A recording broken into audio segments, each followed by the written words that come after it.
আসসালামু আলাইকুম বন্ধুরা, welcome back to my channel. আশা করি সবাই অনেক অনেক ভালো আছেন। আমি আলহামদুলিল্লাহ ভালো আছি। আজকে আমি আপনাদের সাথে শেয়ার করব গ্রাম বাংলার একটা রেসিপি, শুটকি মাছ দিয়ে করলার তরকারি।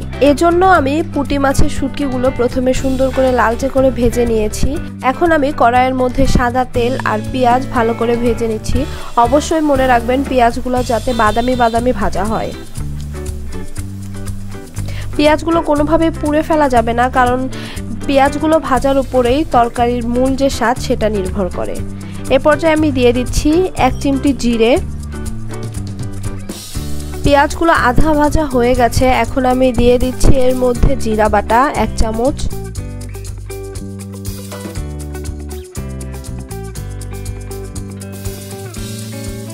দিয়ে দিচ্ছি 1 চামচ পরিমাণ রসুন বাটা,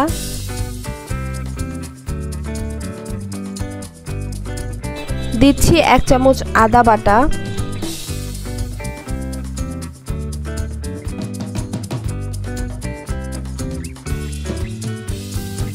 এখন আমি এই মশলাগুলো ভালো করে ভেজে নিব, যাতে এই মশলার কাঁচা গন্ধগুলো না থাকে। খুব ভালো করে ভেজে নিতে হবে, অর্থাৎ এটাকে আমরা বলি হচ্ছে কষিয়ে নেওয়া। মশলাগুলো ভালো করে কষিয়ে নেওয়ার পরে 1 কাপ পরিমাণ পানি দিব। মশলাগুলো কষিয়ে নেওয়া আমার প্রায় শেষ। এ পর্যায়ে আমি দিয়ে দিব 1.5 চামচ পরিমাণ লাল মরিচের গুঁড়ো,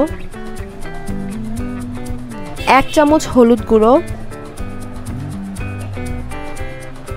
দিয়ে দিচ্ছি স্বাদ মতো লবণ।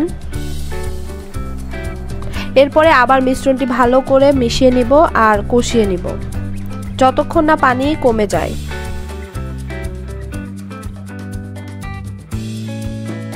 মশলাগুলো কষানো শেষ। এখন আমি আগে থেকে যে পুঁটি মাছের শুটকিগুলো ভেজে ধুয়ে রেখেছিলাম সেগুলো এখানে অ্যাড করে দিব। আবার পুঁটি মাছের শুটকিগুলো সহ ভালো করে কষিয়ে নিব। এখন আমি করলা আর আলু ছোট করে কিউব করে কেটে রেখেছিলাম, এগুলো অ্যাড করে দিচ্ছি।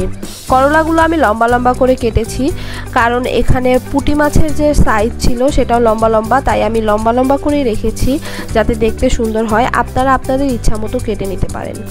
এখন আমি ঢেকে দিচ্ছি আর চুলার আঁচটা লো হিটে রাখছি। প্রায় 10 মিনিটের মতো আমার তরকারিটা ঢেকে রেখেছিলাম। এ পর্যায়ে পানি উঠেছে। এখন আমি 2 থেকে 4টা কাঁচা মরিচ কাঁচা উপর থেকে ছড়িয়ে দিচ্ছি। প্রায় 10 মিনিটের মতো আমি কষিয়ে নিয়েছি আর ঢাকনা দিয়ে ঢেকে রেখেছিলাম একদম লো হিটে রেখে। এখন দেখতে পাচ্ছেন তরকারিটা আমার ভাজা ভাজা হয়ে গেছে। এ পর্যায়ে আর 5 থেকে 7 মিনিট আমি ঢাকনা খোলা অবস্থায় কষিয়ে নিব, নিয়ে পানি দিয়ে দিব। পানি এখানে আপনারা 1 কাপ পরিমাণ দিলেই ভালো, কারণ হচ্ছে করলা আর আলু যেহেতু এখানে সেদ্ধ হতে বেশি সময় লাগবে না। পানি দেওয়ার পরে আমি ঢেকে দিয়েছি। ঢেকে প্রায় 5 থেকে 7 মিনিটের মতো রেখেছি।